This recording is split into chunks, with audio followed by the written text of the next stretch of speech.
হঠাৎই দেখি বাজার থেকে এত সুন্দর তাজা করলা নিয়ে এসছে, তাই জন্য আমি আজকের মেনুটা চেঞ্জ করে দিলাম।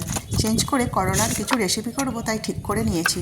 করলাগুলো ভালো করে ধুয়ে নিয়েছি, ধুয়ে এইভাবে কাট লাগিয়ে নিয়েছি। দুভাগ করে সব ভাগ করে নিলাম। আর এইভাবে ভিতর থেকে বীজগুলো বার করে নেব।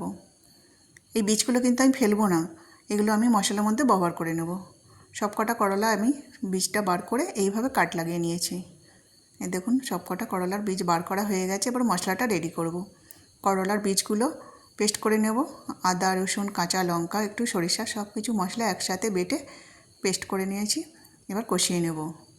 পরিমাণ মতো লবণ, হলুদ, কাশ্মীরি লঙ্কা দিয়ে কষিয়ে নেব। আর একটু জিরে গুঁড়ো দিয়েছি।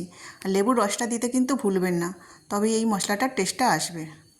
মশলাটা অর্ধেকটা ভাজা হলে কড়া থেকে নামিয়ে এইভাবে করে করলার মধ্যে ভরে নেব চেপে চেপে। আমি তৈরি করছি আজকে করলার ভরুয়া। এইভাবেই কিন্তু করতে হয়। কড়াইতে তেল দিয়ে এইভাবে সাজিয়ে নিয়ে চাপাতে চাপাতে রান্নাটা করব মিডিয়াম আঁচে।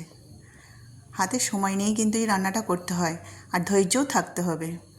এপিট ওপিট উল্টে উল্টে এই রান্নাটা আমি করছি। তৈরি হয়ে গেল আমার করলার ভরুয়া। এই দেখুন কত সুন্দর সিদ্ধ হয়েছে। এক এক করে কড়াই থেকে সব নামিয়ে নিলাম। করলা খেতে যারা পছন্দ করেন তারা অবশ্যই এই রান্নাটা একবার বাড়িতে তৈরি করে খাবেন। আমার মনে হয় খুব ভালো লাগবে। আমাদের তো খুবই ভালো লাগে, তাই মাঝে সাঝে এই রান্নাটা করতে থাকি।